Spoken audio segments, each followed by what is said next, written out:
My name is Nora Vance. I am 35 years old and I am a senior systems architect. There is a very specific kind of silence that follows a 6-year relationship ending in a single sentence.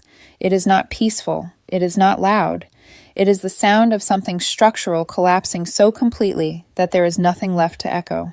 My entire life has been built on logic redundancy, fail-safes, contingency planning. I design systems so that when one component fails, the rest remain standing. I believe foolishly that the same rules applied to love. For 6 years, I thought I was building a fortress with Roger. It turns out I was just financing a house of cards. I don't call myself the provider out of pride. It was simply the math of our lives. I earned in the top tier of my field. Roger, meanwhile, spent the better part of 4 years finding himself as a creative wellness consultant. In practice, that meant my income paid for our downtown apartment, his leased SUV, his health insurance, and every curated meal he posted to his followers online. I didn't resent it. I loved him, or rather, I loved the version of him I met at 23, when ambition mattered more than attention, and we shared a studio apartment that smelled like cheap coffee and future plans. I remembered the nights I worked overtime so I could buy him the equipment he needed to chase his vision. I remembered the $18,000 check I quietly wrote for his mother's medical bills without asking for repayment, even when she treated me like a temporary resource instead of a partner. As my career stabilized, Roger's ego expanded. It started with jokes at dinner parties. Nora is so consistent, he'd say, swirling wine I'd paid for. She's like a dishwasher, reliable, predictable. But I need passion. I need fire. People laughed awkwardly. I smiled, thinking it was playful. I ignored the warning signs because I was busy working 60-hour weeks to make sure boredom never touched his life. Then came the gym. He joined a high-end club under my membership. And suddenly there was Sabrina. Sabrina was a personal trainer. Younger, flashier, endless free time. I noticed the changes immediately. The phone, always face down, the late-night laughter, glowing blue across his face. When I asked, he snapped. God, Nora, it's just Sabrina. She's helping me optimize my training. Not everything is about your control issues. I wasn't insecure. I was observant. The lingerie I never saw him wear, the sudden coldness, the way my presence felt like an interruption instead of a home. The night everything broke was a Tuesday. I came home exhausted after closing a massive contract, hoping to celebrate quietly. Roger didn't even look up from his phone. Dinner's in the fridge, he said flatly. I'm cleansing with Sabrina. I told him I wanted to go out. I wanted to celebrate with him. He sighed dramatically. Nora, you close deals all the time. It's your job. Sabrina's sending me research. I need to focus. Then his phone lit up. A shirtless photo. Locker room mirror. Caption. Thinking about today. Can't wait for the next session. I felt my chest hollow. I stood in front of him. Roger, I said evenly. Who is she really? He didn't look guilty. He looked irritated. I told you stop hovering. You're being creepy. Are you sleeping with her? That's when he smiled. A small cruel smirk. You're overreacting, he said calmly. I haven't replaced you yet. He laughed, not nervous, amused. I'm just exploring my options. Someone like me deserves the best. Right now you're stable. Sabrina is exciting. Why are you making this such a big deal? That word yet collapsed everything. I didn't argue. I didn't shout. I simply turned, walked into the bedroom, and retrieved my travel bag. Passport, laptop, documents. When I passed him on the way out, he didn't look up. An hour later, my phone exploded. Declined cards, ride issues, hunger. When I finally answered, his voice was angry, not afraid. Where are you? Fix the card. This isn't funny. I'm giving you space, I said calmly, so you can find my replacement without me in the way. Silence. I hung up. I blocked him. The system had failed, and the reboot had already begun. I slept for exactly 3 hours that first night. Not because I was devastated, surprisingly I wasn't, but because my brain had shifted into a mode I knew well. The same mode I entered when a critical system went down in production. Cold, focused, ruthless about priorities. At 5:47 a.m., I was awake, sitting at the small desk in the hotel room near my office, staring at the city just beginning to light itself up. Cars moved like data packets.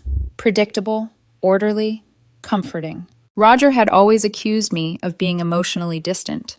What he never understood was that detachment wasn't avoidance, it was preparation. By 6:15 a.m. I had coffee. By 6:30 I had a list. The first item was finances. Roger liked to say we were partners, but legally we were not. Every major account was mine. Every credit card was mine. He was an authorized user, a convenience I'd extended out of trust, not obligation. Trust, as it turns out, is an unsecured protocol. At 6:42 a.m., I logged in and removed his access. I didn't freeze accounts. I didn't drain them. I simply restored the system to its original permissions. At 7:03 a.m., my phone lit up again. Roger. Why are all my cards declining, Roger? Nora, this is not okay, Roger. I'm late for a session, and my Uber won't go through. I didn't respond. Instead, I moved to the second item on my list: housing. The apartment, our apartment, was never truly ours. It was mine. Sole signer. 6 years earlier, Roger had been between phases, and I had signed a loan without thinking twice. I called the landlord at exactly 8:30 a.m. when I knew the office would open. I'd like to terminate my lease early, I said. I'll cover the penalty and remaining months. There was a pause. That's unusual, the landlord said carefully. I'm decisive, I replied. By 9:00 a.m. it was done. By 9:15, I had hired a white-glove moving company and paid extra for a same-day extraction. I timed it carefully. Roger's gym sessions with Sabrina always ran late mornings into early afternoons. Predictable behavior pattern. He would be distracted, flushed with validation, imagining a future that required no planning because he assumed I'd always be there to catch the fallout. At 10:47 a.m., my phone rang again. I answered this time. What the hell is wrong with you, Roger snapped. You can't just cut me off. How am I supposed to live? The word live caught my attention. Not apologize, not explain, not fix this, just logistics. I'm not cutting you off, I said calmly.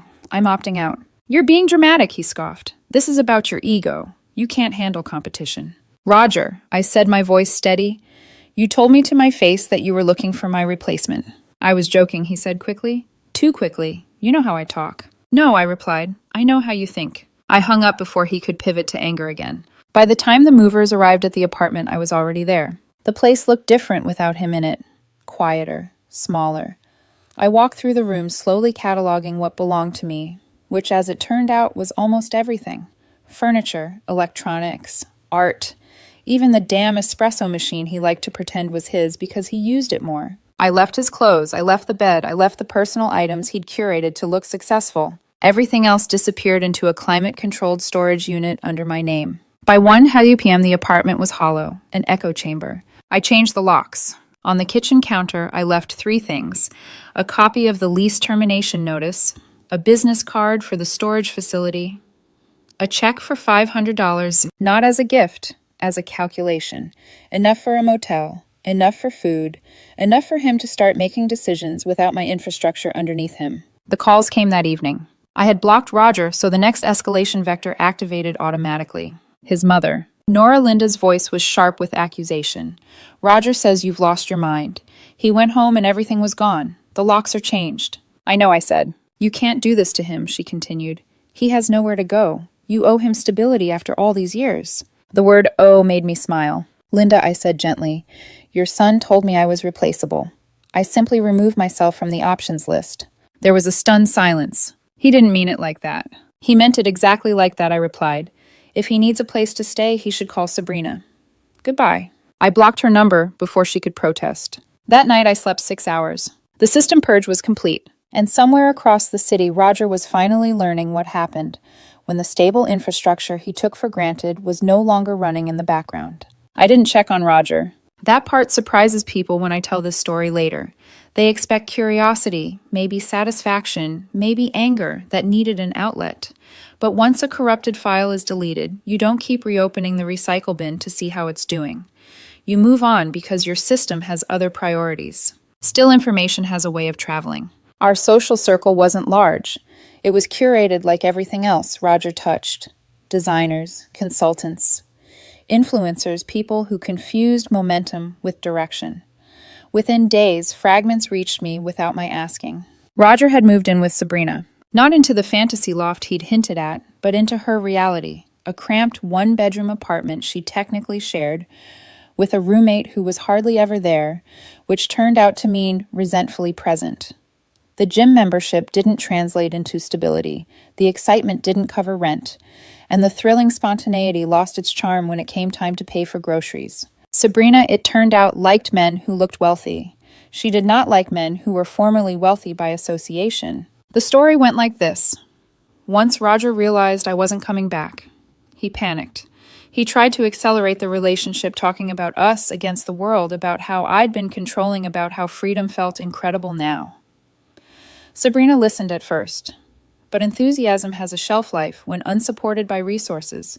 2 weeks later, they were fighting about money. 3 weeks later, she asked him when he planned to get back on his feet. 4 weeks later, he learned the difference between being exciting and being useful. Meanwhile, my life did something remarkable in its simplicity. It stabilized. I accepted the VP position I'd been postponing because Roger wasn't ready for change.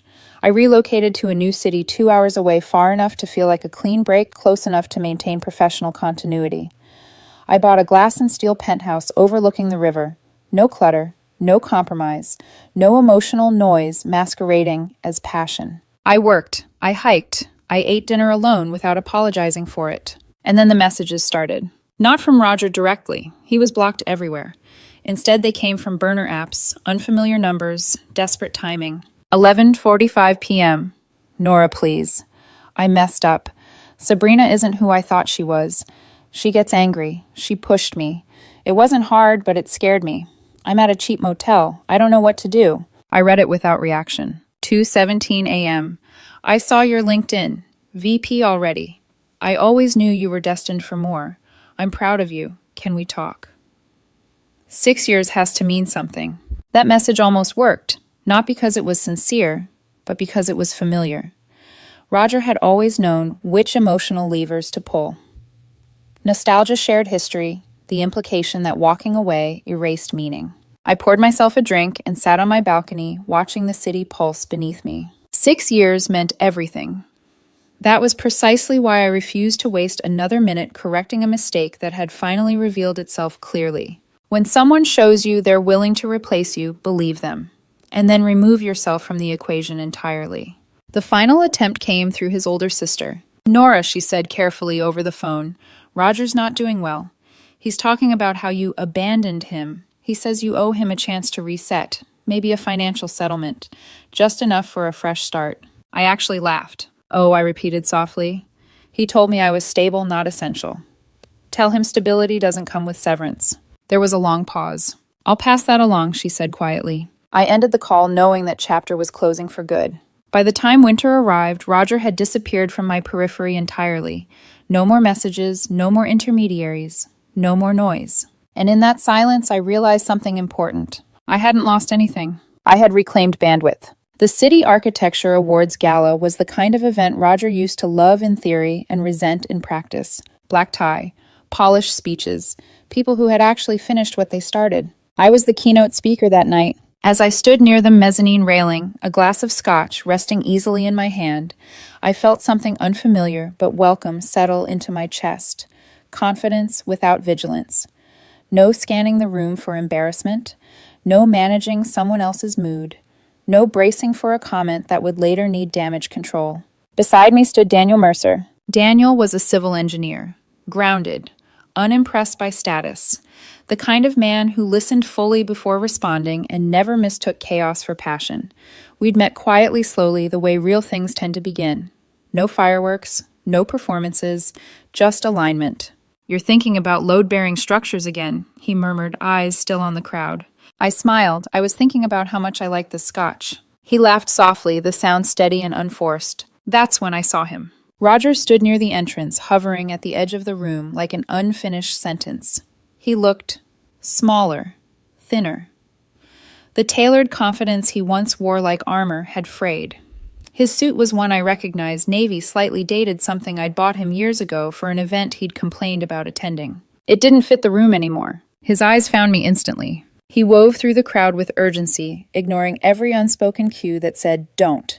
When he reached the mezzanine, he stopped short, breathless, like someone who'd been running toward a destination he hadn't thought through. Nora, he said, voice strained. I didn't know you'd be here. I work here, I replied calmly. Why are you? He hesitated. I'm trying to get back into things. Networking. Daniel shifted slightly closer to me.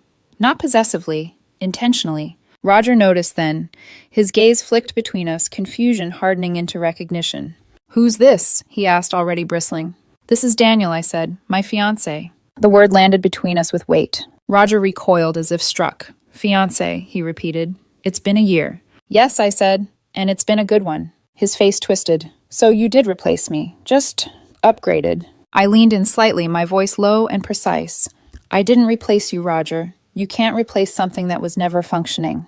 You were a projection. Daniel is a partner. Daniel said nothing. He didn't need to. Roger's composure shattered. You think you're better than me now, he hissed, standing here with your awards and your perfect life. Without me, you'd still be hiding behind spreadsheets. I stopped being the tracks I said evenly. You were free to derail. People were watching now. Roger felt it. I saw the shift the moment entitlement realized it had lost its audience. You'll regret this, he spat. When he gets bored of your predictability, you'll come crawling back. I took a final sip of my drink and set the glass aside. Roger, I said, meeting his eyes without anger. I think you're overreacting. Hope flickered, brief, desperate. I haven't fully let go of the memory of us yet, I continued. But I expect that to be complete by the end of this sentence. It was. Goodbye. He stood frozen as I turned away, Daniel's hand warm and steady in mine. Behind us, the announcer's voice rose over the room, and the award for urban innovation goes to Nora Vance. I didn't look back. 3 months passed. Not in a blur, not in chaos, but in a steady, almost meditative rhythm that would have terrified the woman I used to be, the one who believed intensity was proof of love and volatility was passion wearing a disguise. The truth is, nothing dramatic happened after that night, which in retrospect was the greatest victory of all. Roger tried once more.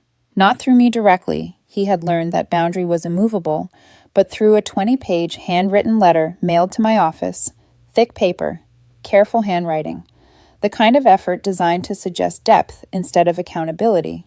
I read the first page. It was an apology that spent more time explaining why he had hurt me than acknowledging that he had. I didn't read the rest.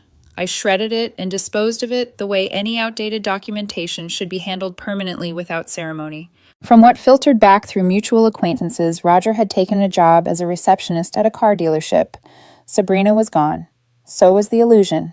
Marcus, her next exciting option, was apparently facing legal trouble. The pattern continued without me. And that was the point. Daniel and I moved into a quieter life together. Mornings with coffee and shared silence. Evenings where conversation didn't feel like negotiation. A partnership built on mutual contribution instead of emotional debt. Some people think predictability is a dirty word, but when you've lived inside instability long enough, when you've been someone else's safety net while they test the edges, you learn something important. Predictability isn't boredom. It's freedom. The system is stable.